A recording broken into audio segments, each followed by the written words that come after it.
Tonton video ini sampai habis ya. Rocky Gerung menghina Pak Prabowo. Ini nih tanggapan Pak Prabowo. Saudara-saudara, jangan kira kami ini bodoh.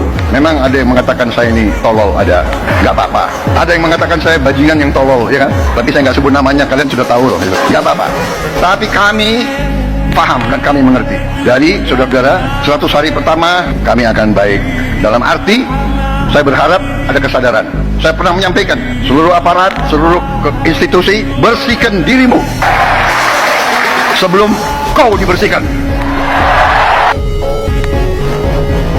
Coba kita lihat pernyataan Rocky Gerung. Sekarang saya tidak ragu-ragu mengatakan presiden ke-8 kita adalah bajingan tolol.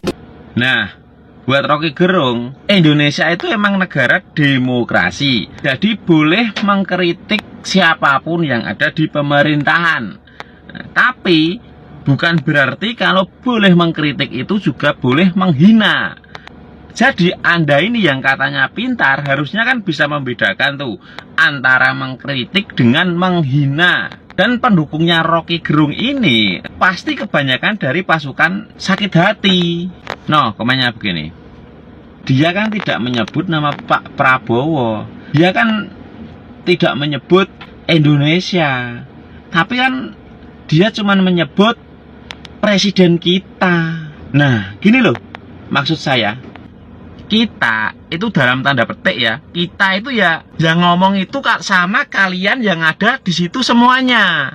Jadi yang dimaksud kita itu bukan cuma satu orang, tapi orang banyak, yaitu ya yang ngomong kita itu terus sama audiens semua yang ada di situ. Itu artinya kita. Jadi jangan kamu samakan demokrasi Indonesia itu di zamannya Pak Jokowi dengan di zamannya Pak Prabowo.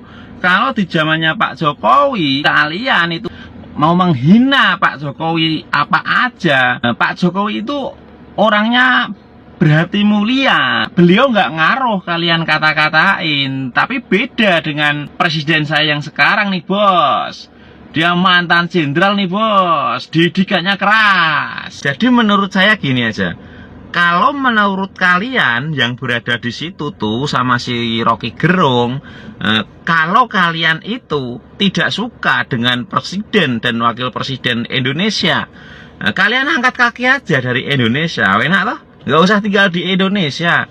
Terus gini ya, misalnya tidak menyebut nama, hanya menyebut presiden ke-8, itu kata kalian nggak apa-apa. Berarti kalau misalnya saya bilang si Dungu ini bujang lapuk, si Dungu ini nggak bisa berdiri, si Dungu ini impoten, si Dungu ini sukanya sama-sama pria.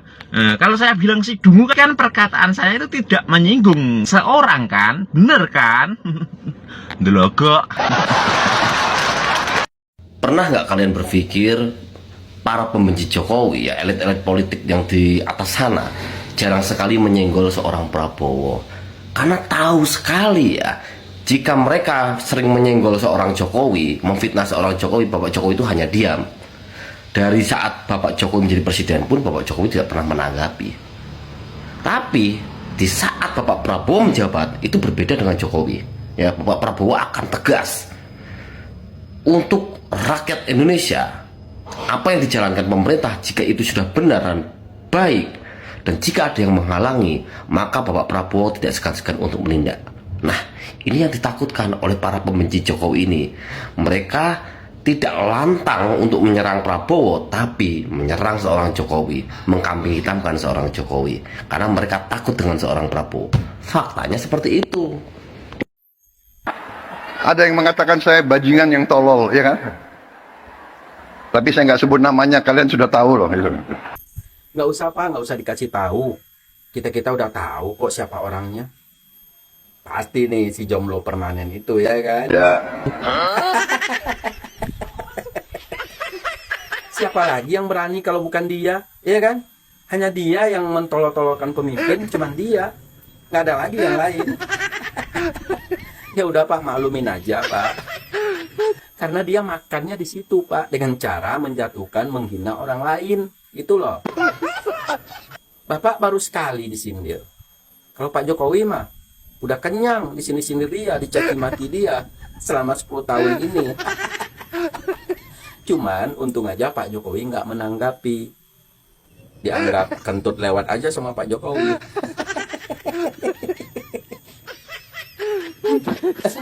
Selama Pak Jokowi berkuasa 10 tahun, habis tuh Pak Jokowi sama dia.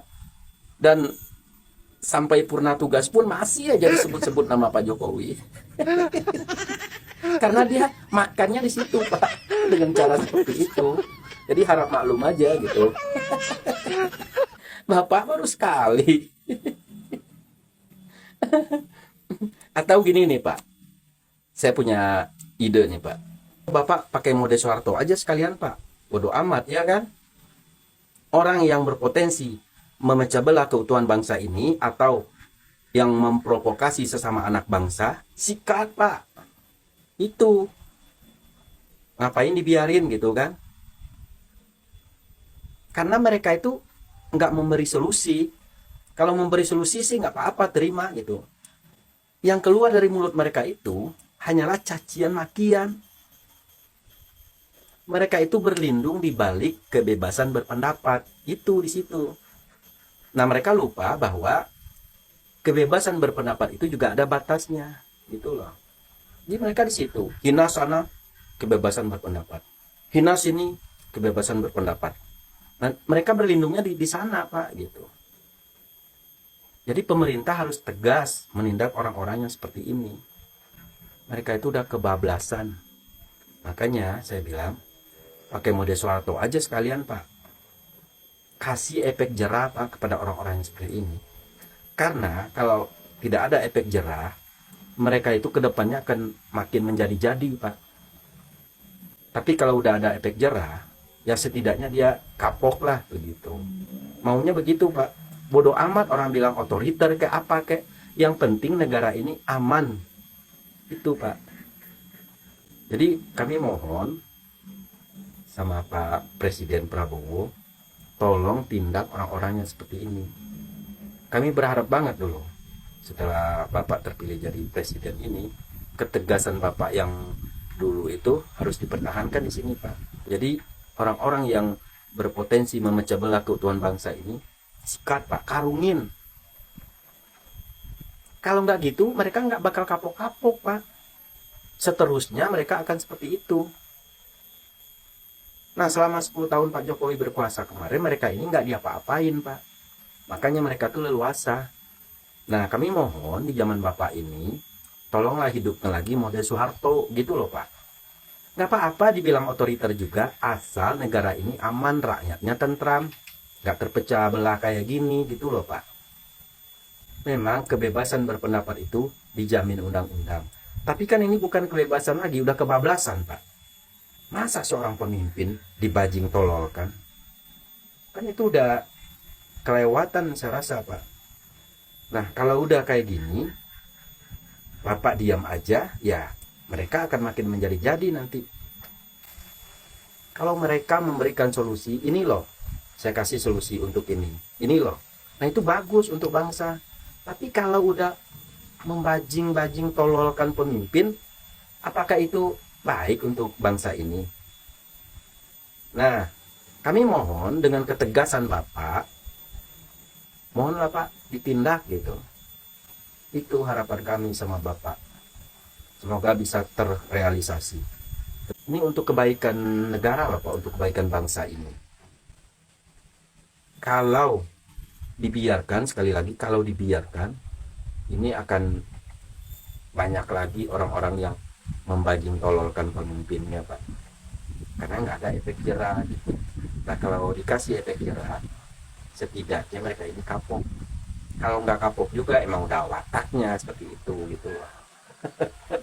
Oke, Pak Prabowo, terima kasih. Semoga didengar ya, Pak ya. Terima kasih. Jadi ya dijawab sama Pak Prabowo. Ada yang mengatakan saya bajingan tolol. Ya, yang berani mengatakan itu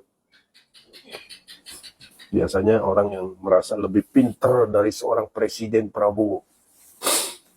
Ya, ya itulah saudara, isi dunia ini.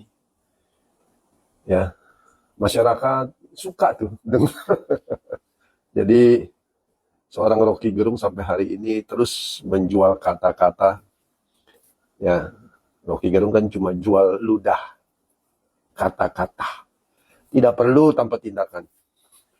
Padahal, saudara, kita tahu bahwa dunia ini bisa jadi sampai hari ini pencapaian seorang manusia itu bukanlah dengan kata-kata seperti yang manusia sok pinter itu, Rocky Gerung itu.